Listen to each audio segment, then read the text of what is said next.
Good morning, everybody. Happy Tuesday. If it's morning where you are, it could be evening when you're watching this or afternoon. Thank you so much for coming on over to the What Else Is Going On, aka WEIGO podcast YouTube video. I'm your girl, Taria. And I just want to thank y'all. Thank y'all so much for being here. I just, I swear it's like as soon as I hit the record button, I got hoarse because I don't feel like I was hoarse this morning, although I wasn't talking this morning, so maybe, but I got back from California yesterday. My son graduated college with a bachelor's of fine arts in creative writing, and I'm just so excited. Thank you to all who sent your congratulations. And it's something, no matter what platform you use, right? Especially, I'll say when you're a creative, if you will, you want to build a community. I know for me, at least, I've wanted to build a community that feels like they grow with you, they know you. We may have our tussles back and forth sometimes, but we feel like it's a community that you have intentionally built. And I put some of you know some of you know that I have, well, if you've been a part of my community for a while, I always have an alarm going off that I forget about. But I started podcasting in 2016. I put that particular podcast on hiatus about 4 or so years ago to start this podcast. What else is going on? And it was before I started the YouTube. It was right around the time with George Floyd was happening. All kinds of things were happening, C-19, all of that, right? And so I started a community with the podcast, and I posted about my son on my personal Instagram, graduating college, and people were saying, I can't believe it. It seems like he just started. And it made me reflect back to when I had just started this podcast. I was getting ready to send my Black son to a college in Orange County, California. So to talk about being uh, questioning whether or not we should even have let him go out there because of all the different things that were going on in the world in that area, knowing how they look at people that look like us in that area. And I remember I had two people that listened to the podcast, one of which, Hannah, who's been on this podcast, Hannah Brown, love her. Um, she was my first guest on this particular podcast. We didn't even know each other, just kept communicating. She reached out and said, I live in LA. If your son ever needs anything, if he ever feels unsafe, I have an extra room. Does he have allergies? I can get what I need to put my dogs up. But it was just, she was serious. Another friend named Brandy, who used to have a podcast, shout out to Brandy, same thing. We're here if he ever wants. And it was all from listening to this podcast. And it made me just realize just how amazing it is to build a community on these different platforms. And now building this community on YouTube, so many have reached out, said congratulations, thank you for sharing, just a whole myriad of things. So I just wanted to take those few moments. I'm going to get into the topics, but take these few moments just to tell y'all how thankful I am for you being like on ground zero with me, building this YouTube community, because that's what it feels like, a community of folks. So I just want to thank you for not like just all of us, again, all of us feeling like a community. I never wanted to feel like a creator or a person who just put stuff out and then just kind of walked away and didn't engage with people listening, learning about y'all's lives, what y'all have going on. So I just appreciate y'all so much. I'm going to do any of y'all do like vitamin infusions in Maryland? If so, can one of y'all call me and come over? Because I need something. I'm tired of being tired. I feel like I'm tired all the time. And it's a catch-22 because I used to work out. Then I started feeling tired. So it's like, you're too tired to work out, but you're working out, but you're watching what you eat because you're not quite working out as much. So it's not, with weight wise, it's not like you're gaining anything, but it's still, I miss feeling like I used to always consider myself a stallion, like a horse, meaning they could take on a lot, they could carry a lot and still function, right? That's how I looked at horses. And for years, before Meg, you took my name. No, I'm just joking. But now I feel like this stallion needs a B12 shot, an IV, something. So if any of y'all do vitamin IVs, call me. All right, y'all, let's get into these subjects. First up, According to Ice Cream Convos, Zeus announces Aunt T, so Aunt, A-U-N-T, and then T podcast starring Tokyo Tony, Carissa Saffold, and Tia Kemp. Y'all, let's get into it. Get ready. This is what Ice Cream Convos wrote. Get ready for a hot mess, a hot mess. The Zeus Network has officially given the green light to the Auntie podcast, a new talk show / podcast starring 3 very outspoken women, Tokyo Tony, Carlisa Saffold, and Tia Kemp. Tokyo Tony, who is the mother of Black China, Carlisa Saffold, the mother of rapper Blueface, and Tia Kemp, the mother of Rick Ross's son, William Leonard Roberts III, will be bringing their big personalities and unique viewpoints to this exciting new show. With these 3 purveyors of shenanigans and tomfoolery at the helm, you can expect lively discussions, plenty of laughs, and a whole lot of real talk. While the premiere date for T podcast hasn't been announced yet, the teaser already has social media buzzing. Do y'all plan to check out the Auntie podcast when it premieres on the Zeus Network? First of all, do I need to call Zeus? Because look, I know it's Zeus, but I heard that they be paying out money, and I've been podcasting for 8 years trying to get a little something. And now these aunties then got a show / podcast with Zeus. Y'all, let's check it out together. Let's share this screen. We gonna see what this trailer is giving. Hold on, y'all. I was gonna say, I know I didn't go away and then forget how to do stuff. All right, y'all. Here we go. Let's see what it's giving. Thank you for being a friend. Oh, yeah. Travel down the road and back again. Hey, so we started from the bottom, now we're here, girl. It's true. Oh, yeah. Yeah. And a confidant. This is my part right here.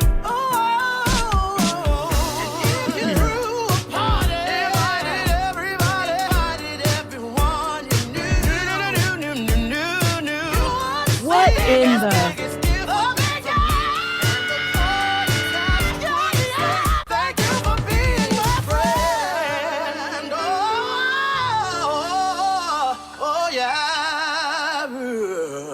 Hallelujah.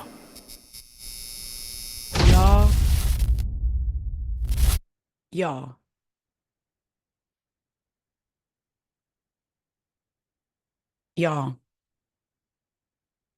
what did we just watch? I'm not gonna lie. I was gonna say I might be half a little bit kind of tiny intrigued. I'm not, but what did we just watch? Is y'all gonna watch? Is y'all gonna watch the aunties? I don't know. Well, I'll say let's make a bet. Remember the lollipops that you lick? How many licks does it take to get to the center of a lollipop? The world may never know. How many shows is it gonna take for Tokyo Tony to cuss both what's their names? Tia and what's her name? To cuss Tia and Carlisa out and talk about their children? How many episodes is it gonna take for that to happen? The world is gonna know because it's gonna happen. We're gonna see it. Well, I will say this: the young man who did that song, he getting his coins because they didn't use, his voice doing it. Child, if y'all watch, y'all let me know what y'all think about it. It has no premiere date yet again, but they said it's premiering on the Zeus Network. Child, let's move right on along here.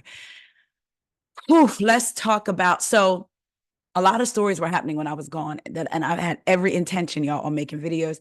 I even took my laptop so I can get the information off my phone. And it's just, I think that might be too why I'm tired, because it was just constant moving. Thursday, Friday night, we got there late Thursday night. Then Friday, he had a ceremony and then went out to eat. And then Saturday, we did stuff. And then Sunday was the actual commencement. And then we had to go help that boy pack up his apartment because me and my youngest daughter and my mother-in-law flew back. Like everybody flew out. Me, my husband, my youngest daughter, my mother-in-law, and our cousin flew out there. But then flying back was me, my daughter, my mother-in-law, and driving back from California to Maryland. It's my husband, Corey, his cousin, and little Corey. That boy, parents know that, children know their parents. He knew that we was gonna come out there. This whole time, he ain't packed up not one thing. Hardly. Talking about I packed up a little. So after the commencement, then we went to Dave & Buster's, had a good time. Then we headed over to his apartment to, of course, clean it out, load their car up and all this other stuff or whatever. But my husband and they should be back sometime today, probably around 5 or 6 today. But anyway, so I had every intention on recording, but it was just like so much going on. I had wanted to meet up with some people, shout out to Carlos, but I knew that they understood, but because I have Carlos and a couple other friends out in LA I was going to contact, but it was just like for us to only be out there 4 days. And then my oldest daughter flew out there and met us. So it was just a lot going on. But anyway, some of these stories have been talked about ad nauseum. So I'm not going to get back into the stories that y'all have seen all over the internet, but I may touch on them just to give my thoughts. So we saw the absolutely horrific video of what Diddy did to Cassie, detailing every single thing she said in her lawsuit, which, by the way, I never doubted what she said to be true in the first place. We saw it play out, even down to him throwing the crystal thing at her, what have you. We saw it. Just, oh my God. It was so like heartbreaking to watch. It was heartbreaking to hear it, but then to watch it, it just, and then people saying, well, why didn't she try to leave? You see what happened when she tried. You see it, right? It just, again, my heart just went out to Cassie. So then Diddy comes and does an apology. You're apologizing because people saw the video. That's what you're apologizing for. Because didn't you categorically deny all these accusations, even though you settled within 24 hours? So Lil Scrappy had been under one of Diddy's posts and said, live out the lie. So a lot of people took that to mean that he was supporting Diddy. I was just like, what does that mean? Like, live out the lie. And it kind of felt like he was supporting, to me, he was supporting Diddy. Like, oh, to me, I took it like, oh, they lying on you, bro. Live it out. You're going to be, that's how I took it. Which goes back to everything doesn't need a comment. Like, why would you comment that anyway? Well, now since the video came out, he has a lot to say. So according to the Shade Room, Scrappy calls out Diddy while clarifying his previous social media comment that sparked the backlash. So the Atlanta-bred rapper apparently took to a recent live stream to share his thoughts, excuse me, y'all, on the viral video of Diddy assaulting Cassie. Scrappy explained that if the music mogul walked past him right now, he would take the fade with him just cuz. Just straight up, I'd take the fade with cuz, he said before speaking about the resurfaced footage. I don't care about no apology, nah, because the way he did Shorty, that was foul. That was some real B-S-H-I-T. And you can tell he was doing that S for a long time because she was frantic. Before concluding on the matter, Scrappy addressed social media users who believe he previously made a particular comment. Now, this is what he said. I'm going to be my own censor and bleep the words out. But he said, y'all go to them other niggas' page who was cool with that nigga that y'all seen around the nigga that knew the nigga. Get off my mother effing page with that S. He continued, you don't even got no proof that I ever said no S like that. Never. So go find it. And if you find it, I'll apologize. But I guarantee you, you ain't going to find that S where I'm saying Cassie was lying. So live out the lie. Were you trying to say that the other people coming against him was lying? Or are you saying that he was lying? Which one? You need to clarify, because you technically still didn't clarify. What you're saying is you never said out of your mouth Cassie was lying. Like, I feel like at this point we're playing in semantics. You're saying you never said Cassie was lying, but who knows? You saying live out the lie could be telling Diddy, live out the lie, calling what Cassie said a lie without saying it. So you still didn't clarify anything, which Scrappy and clarifying anything don't belong in the same sentence, because sometimes I listen to him and I'm more confused. But anyway, moving on. I don't see that as clarifying anything. Do y'all think he clarified what he said? What did y'all think when y'all saw that he commented under Diddy's post, live out the lie? Because like I said, I immediately thought that he was trying to say basically Cassie and anyone who was coming out against Diddy was lying. That's how I took it. Y'all let me know what y'all think. Y'all. We talk about our people that have platforms, whether it be entertainers, rappers, actors. to some degree, content creators speaking out on issues that are happening, whether it's political issues, global issues, or issues like what's going on with Diddy and the horrible, horrific things that he has done. I don't know who thought it would be a good idea for Camron to come on CNN to my girl Abby Phillips' show and talk about Diddy. I don't know who thought that. Did y'all see it? I literally shout out to that beautiful Black woman, Abby Phillips, for the way she handled it. I'm going to let y'all see the video, but first, give you a little backstory. This is according to Ice Cream Convos. Who booked him? Camron shows out on CNN. First, it was James Brown, Living in America, then Glorilla. At the end of the day got to end. Now, Camron is the latest celebrity to go viral after his shenanigan-filled interview on CNN. The rapper turned podcast host was booked as a guest on the cable news network to discuss the Diddy assault video, as well as the apology he released on Sunday. But the Harlem rapper had no interest in talking about the disgraced music mogul, Diddy. And the interview went to hell in a handbasket swiftly. Kudos to Abby D. Phillips for her exceptional professionalism while dealing with Camron's tomfoolery on national TV. Y'all, we get ready to watch. Because this, to me, all right. Thanks for being here. First, when you saw the video of Diddy, Cassie in that hotel, did you recognize that Sean Combs? What I want to say, first of all, when I seen the video, yo, it's everything about in the 3 video minutes. was So egregious. I'm against. I don't support all the charges that's alleged against him. I don't support any of that trafficking, minors, domestic violence. I'm totally against it. So when I seen the video, yeah, I was kind of upset with it. Being that I know him, he's not necessarily a friend, but yeah, I was upset when I seen it. But did you as far as recognize everything him? I just said, Did you recognize that I kind of wasn't- anger at all from your I don't experiences? know him like that. What do you mean? Do I be recognized? Did I recognize him? I seen him. What do you mean my experiences? I seen him and I thought it was disgusting. I didn't do a zoom in to see if it was really him or nothing, but he admitted it was him. So yeah, it was him. What did you think about the apology that he gave in that other video? Ain't me for this. The apology ain't for me to decide, it's for Cassie. What I think about it don't matter. He ain't do nothing to me. Cassie need to ask Cassie if she accept the apology. I told you how I feel. I said what I said. I want to play a conversation that you had on your podcast back in September with Mace. Listen. Yeah.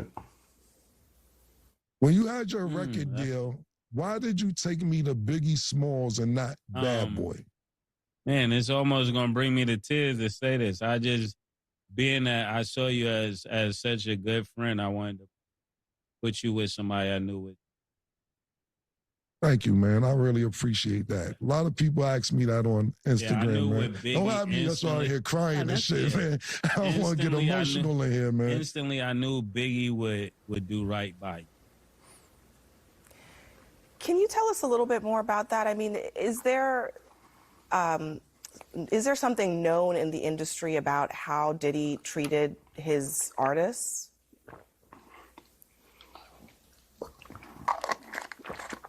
So I'm going to get some cheeks after this horsepower joint.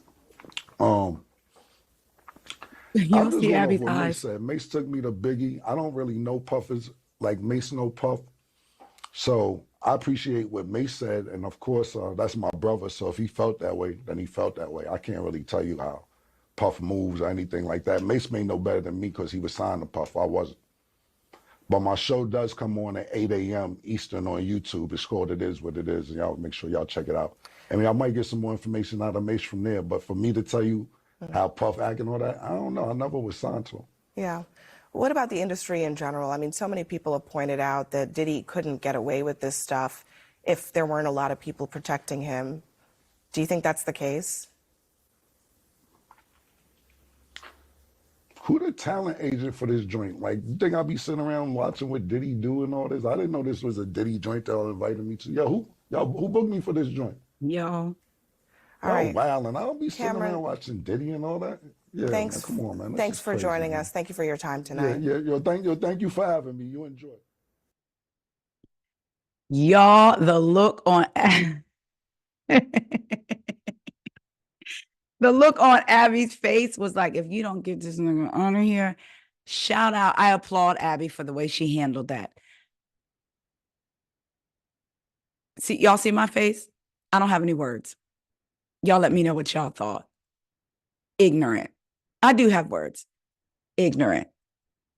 And then for him to take that drink, talking about, I'm going to get some cheeks tonight, and whatever he was drinking was a superpower drink, I guess, to help him what stamina with the cheeks or whatever he was getting. Y'all notice his hand was shaking and stuff though? Did y'all notice that when he went to take that drink?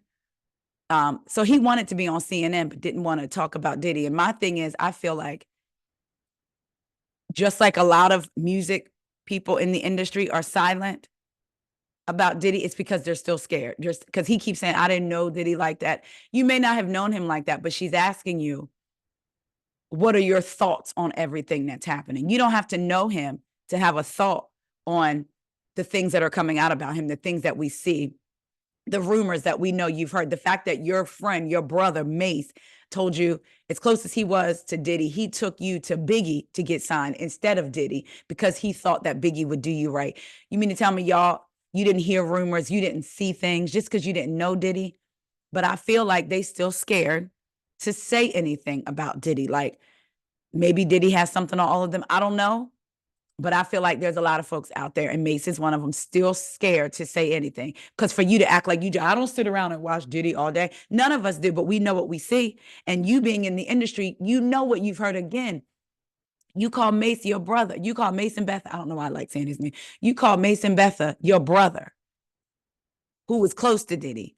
You know stuff. I don't know.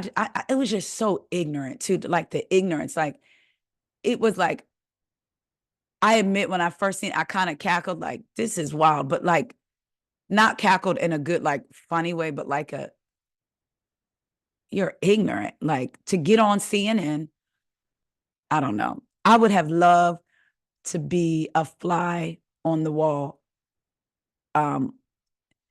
with Abby's conversations with her producers or her good girlfriends. Abby, call me, come on the podcast. Let's talk about it. I want to know how you felt in that moment. Well, I could see it on your face, but I want you to articulate how you felt in that moment. Y'all let me know what y'all thought. All right, y'all, let's get into Amber Rose. I'm sure you've all seen it. This picture right here. Oh, actually, I don't have the picture, but basically, and this is according to 2Fab and every other outlet. Amber Rose defends Trump support, citing brainwashed Biden voters, transgender, and abortion issues. Former model Amber Rose steps into the shade room with a controversial take on the presidential candidates, arguing that people of color are being brainwashed by the Biden campaign. So for those of you that didn't see it, Amber Rose posted a picture of her, Melania, and Donald Trump and says Trump 2024. Then I believe she posted a picture of Trump like on a cereal box. And I forget what, see if I have it. Do I have it here? What the name of the cereal was. But basically like a Trump cereal and like she was supporting. So it says Amber Rose has never been shy about speaking her thoughts and opinions, and she isn't holding back or standing down when it comes to her staunch support of former President Donald Trump. Taken to the shade room where all online beefs eventually wind up, Rose purportedly took on President Biden's supporters on the issues of transgender athletes, abortion, and the Black vote. LMAOOO. Y'all think Biden cares about Black people? Sad, she wrote for the shade room, evoking one of Trump's commonly used phrases, do your research, I did. The comment, which came after she shared a photo with Donald and Melania Trump earlier in the day to Instagram with the caption Trump 2024, then pivoted to one of the biggest hot button LGBTQ plus issues.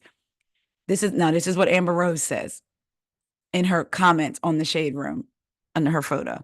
Y'all want biological men in women's sports, she wrote, adding an eye rolling emoji.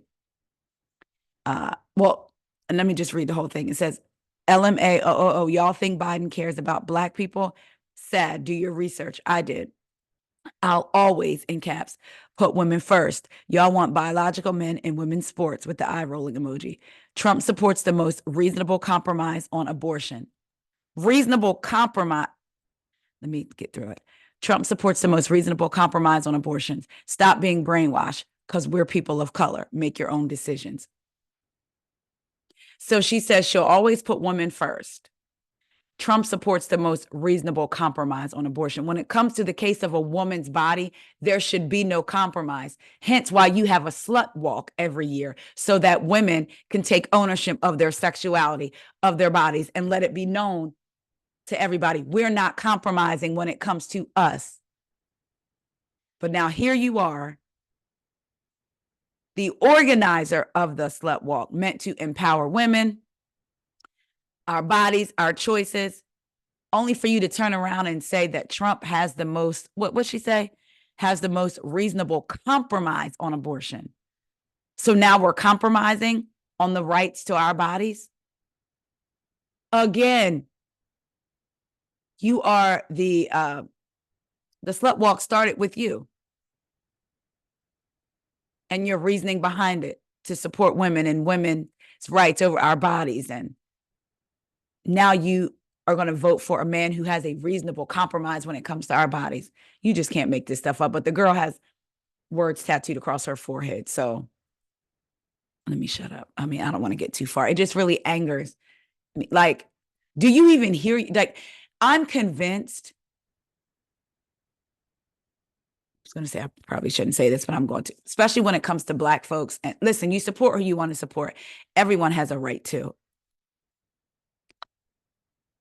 When you support a candidate who is trying to solely roll back women's rights, LGBTQ plus rights, you got to know they're going to be coming for Black rights soon. Side note, I read an article, y'all, there was an article came up on my phone. Trump said when he gets, and I'm not making this political, Trump said when he, well, you know, I'm not going to say I'm not making it political because it's our life. Our life clearly is political. But in an article, he said that when he gets in office, he's going to take away the anti-white feeling in America. That is a direct threat to anyone who is not white. He's going to work he's going to concentrate on getting rid of the anti-white feeling in America. So for Amber Rose to be proudly up here talking about he's got a reasonable compromise on on abortion rights and how Joe Biden doesn't care about Black people. I would say of the two people, if I had to pick, are we pleased with either candidate? No. However, I'm gonna just leave it at that. Anyway, the formal model's purported comments were shared by the Shade Room with a video of Trump explaining his stance on abortion rights, where he reaffirms that he believes it should be managed at the state level, while qualifying that he also believes instances of RAPE, incest, and the health of a mother should create exceptions, something not all states support, as seen in existing and pending legislation. That's not enough. You don't get, that's still him deciding, oh, you don't get, if it's in these cases that I deem acceptable, then you can do what you need to do. It's not a compromise. That's still having ownership over a woman's right. I'm getting upset. Okay. This was followed by Biden's statements calling for Congress to restore Roe versus Wade, calling out those states with the harshest anti-abortion laws and affirming that he would veto any national ban that might come his way.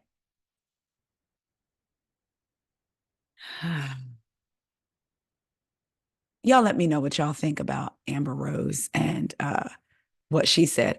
I will say some of the comments under it were hilarious. Let me see. Somebody said, Vivica Fox commented and wrote WTF, #girlbye, with the hand raise emoji, a clown emoji, a poop emoji, and another hand raise emoji. Bob the drag queen commented, Amber, WTF. April Love Geary, who is Robin Thicke's wife, also wrote, didn't you do a whole slut walk thing? Trump goes against all of that. So I'm convinced, but I was going to say I got on. I got off track when I talked about the article that which he talked about getting rid of the anti-white feeling in America. I'm convinced that Black folks or non-white folks who are performers, entertainers, have big platforms and come out in support, feel like all press is good press no matter what. And I don't honestly believe that they truly even believe this stuff, which makes it even worse. Because you're selling your soul to get more eyes on you. I believe that. Now, who knows? They may believe, but I definitely believe that they're doing it to get the engagement. Who knows? Y'all let me know. Well, I think that's it for this video. I didn't want to make this video 5 hours long because I have some other stuff that I want to talk to y'all about. Also, Summer House Martha's Vineyard, the season finale this week. I have a special guest coming on tomorrow that I hope that you guys will enjoy. I'll just say that she was recently on a reality show that she will no longer be on. I'll just give a hint by saying she gave her 2 weeks notice to the executive producer, but she's a lover of Summer House. I'm going to have her on to talk about Summer House, of course, recap the episode, and then give her take on reality TV and being a Black woman in reality TV. So I think you guys will really enjoy it, but specifically we're focusing on the recap of Summer House Martha's Vineyard. So y'all let me know what y'all think again about Lil Scrappy, what you thought his original comment meant, live out the lie.